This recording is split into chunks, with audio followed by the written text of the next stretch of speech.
Collector Mrinal Meena की कार्ययोजना में जिला अस्पताल में व्यवस्था सुधार शामिल है, इसलिए समय समय पर उनके द्वारा निरीक्षण किया जाता है। अस्पताल प्रबंधन को निर्देशित करते हुए खामियों को दूर करने का प्रयास होता है। 26 दिसंबर को प्रातः कलेक्टर अस्पताल में औचक निरीक्षण के लिए पहुंचे, जहां उन्होंने जिला अस्पताल के साथ ही ट्रामा यूनिट, प्रसूति विभाग का भी जायजा लिया। इसके पहले निरीक्षण में दिए गए निर्देशों का कितना पालन हुआ है, इसका भी परीक्षण किया और जिला अस्पताल में नई व्यवस्था बनाने के लिए आगामी कार्य योजना पर अमल किए जाने की बात कही। आप जितने पेशेंट्स आ रहे हैं डील कर पा रहे हैं और क्या आवश्यकता है? जी नहीं सर, हमारे यहाँ प्रत्येक दिन जितने पेशेंट आते हैं, हम लोग 5 लोग हैं बराबर तक काम करते हैं। नाइट के 8 बजे तक, रात तक रेगुलर खुला है, सुबह 8 बजे 9 बजे से, तो फिर सर नाइट के 8 बजे से लेकर सुबह 8 बजे तक मैं ऑन कॉल रहता हूँ। 8 से 2 होते थे एक्चुअली। हाँ, तो मैंने क्या किया, 8 से 2 से।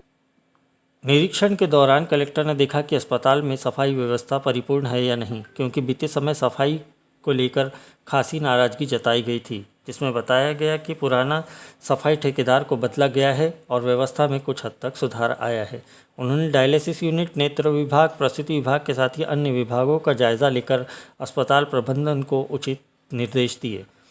कलेक्टर के संज्ञान में आया कि डायलिसिस यूनिट की एक मशीन खराब हो गई है, जिस पर कलेक्टर ने आउटसोर्स एजेंसी से सुधार कराने अथवा अन्य टेक्नीशियन से इसे ठीक कराने पर जोर दिया, ताकि मरीजों को परेशानी न हो। कलेक्टर ने कहा कि यहाँ डॉक्टर्स मेहनत से काम कर रहे हैं, इक्विपमेंट की कमी है, इसके लिए हमारा प्रयास होगा कि अधिक से अधिक संसाधन उपलब्ध कराया जाए। जिन मशीनों की खरीदी की जानी है उनकी लिस्ट है, उसे चेक किया जाएगा और आवश्यकता की सामग्री पहले उपलब्ध हो जाए, ऐसे प्रयास होंगे। कलेक्टर ने निरीक्षण के दौरान मरीजों के परिजनों से भी चर्चा की। कलेक्टर का अस्पताल में दौरा इस वजह से भी मायने रखता है क्योंकि अस्पताल की व्यवस्था में कमियां देखी जाती है, जिसे दुरुस्त करने के लिए कलेक्टर द्वारा आदेशित किया जाता है और यही वजह है कि व्यवस्थाएं ठीक हो रही है। प्रसूति विभाग की लिफ्ट प्रारंभ हो गई है, जिसे कलेक्टर ने जाकर देखा और वह किस प्रकार काम कर रही है, इसका जायज़ा लिया। निरीक्षण के दौरान कलेक्टर के संज्ञान में लाया गया कि पीएम, जिस पर कलेक्टर ने कहा कि इस संबंध में अस्पताल प्रबंधन से चर्चा की गई है। हमारा प्रयास है कि फुल टाइम स्टाफ मिले जो डॉक्टर्स के साथ काम करे। इसके साथ ही कलेक्टर ने नई व्यवस्थाओं की जानकारी देते हुए कहा कि बर्थ सर्टिफिकेट के डिजिटलाइजेशन का कार्य चल रहा है, जिसके लिए अस्पताल में काउंटर बढ़ाने को कहा गया है ताकि कार्य में समस्या ना हो। वहीं अस्पताल के आसपास अतिक्रमण को हटाने तथा इसकी निगरानी बनाए रखने के भी निर्देशित किया। आपको बताइए कि जिला अस्पताल में इलाज के लिए पहुंचने वाले मरीजों के परिजनों को ही स्ट्रेचर धकेलने के लिए मजबूर होना पड़ता है, जिसे लेकर कई बार रिपोर्ट प्रसारित की गई। इस समस्या को कलेक्टर ने भी गंभीरता से बताया। उन्होंने कहा कि अगर हॉस्पिटल में टीम द्वारा लापरवाही बरती जा रही है तो उन पर कार्रवाई होगी, जबकि इसमें अलग से टीम लगाकर व्यवस्था बनाई जाए। ह्यूमन रिसोर्स बढ़ाए जाने की आवश्यकता है। कलेक्टर का निरीक्षण तो बार बार होता है, जैसा कि कुछ हद तक व्यवस्था सुधार की कलेक्टर ने आशा जताई है, जबकि अब भी कई समस्याओं का निदान की गुंजाइश बाकी है, जिसमें कलेक्टर की कार्ययोजना और जिला अस्पताल प्रबंधन के कार्य का आकलन अगले दौरे तक हो सकेगा कि कितना सुधार हुआ है और कितना। आज जिला अस्पताल और ट्रॉमा सेंटर गायनी यूनिट, तीनों चीज़ों का निरीक्षण किया गया है और पूर्व की स्थिति के साथ में जो निर्देश दिए थे उनका क्या क्या कंप्लायंस सिविल सर्जन साहब और उनकी टीम के द्वारा किया गया है, उसकी जानकारी ली गई है। और जैसे आप लोग भी साथ में ही थे, तो कुछ चीज़ों में तो सुधार देखने को मिला है। साइनेजेस और सुरक्षा के मापदंड के हिसाब से जो CCTV का सिस्टम दोनों हॉस्पिटल्स में बनाना था और साफ़ सफाई, इन तीनों चीज़ों में काफ़ी इम्प्रूवमेंट है। पेशेंट्स के साथ में जो सहयोगी आते हैं उनका जो वेटिंग एरिया के लिए चेयर्स लगाने के लिए और बेंचेस लगाने के लिए बोला गया था वो भी लग चुकी हैं, और जो लिफ्ट शुरू करने के लिए बोला गया था लिफ्ट भी शुरू हो चुकी है। कुछ चीज़ों में अभी भी काम बाकी है जो डॉक्टर से फीडबैक लेके और मरीज़ों से फीडबैक लेके पता चला है। उसमें यह है कि एक तो जो बर्थ सर्टिफिकेट्स का डिजिटाइजेशन हो रहा है, पुराने बर्थ सर्टिफिकेट्स का, उसमें अभी बहुत भीड़ लग रही है, तो उसके संबंध में 3 काउंटर्स और बढ़ाने के लिए टीम को यहाँ पे बोला गया है, जिसमें 2 काउंटर हमारा जो जन औषधि केंद्र है उस पे बढ़ेंगे और 1 काउंटर हम यहाँ पे DH में बढ़ाएंगे। इसके साथ में एक्सरे की जो फिज़िकल कॉपी होती है, डॉक्टर्स काफ़ी मेहनत से काम कर रहे हैं, तो उसमें उनको कुछ इक्विपमेंट्स की आवश्यकता है, तो उसके लिए हम लोग प्रयास करेंगे कि जल्द ही ये लेज़र का जो जांच का इक्विपमेंट होता है और एक और इक्विपमेंट उनके द्वारा बताया गया उसको हम प्रोवाइड यहाँ पे कर सकें।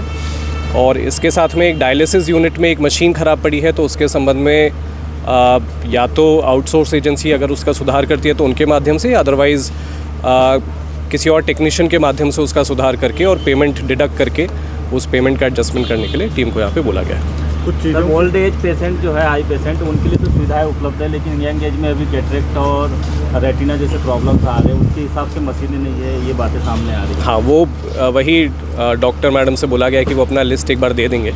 कुछ इक्विपमेंट्स यहाँ पे पहले ऑर्डर हुए थे जो डिलीवर नहीं हुए, तो अगर हम उसको कैंसिल करके इनको प्रोवाइड कर सकते हैं तो उसका प्रयास करेंगे कि इमीडिएटली वो व्यवस्था यहाँ पे बहाल करें। कुछ चीज़ें सर पुनरावृत्ति होती है, जैसे सफाई की व्यवस्था हो, अतिक्रमण फिर से हो जाता है, करते तो हैं लेकिन फिर से, और लिफ्ट भी आज आपने देखा है। अब देखिए, लिफ्ट में तो आप साथ में ही आए थे, सफाई भी आज ऐसा नहीं कि मैं इनको बता के आया था, बट सफाई दोनों ही हॉस्पिटल्स में प्रीवियस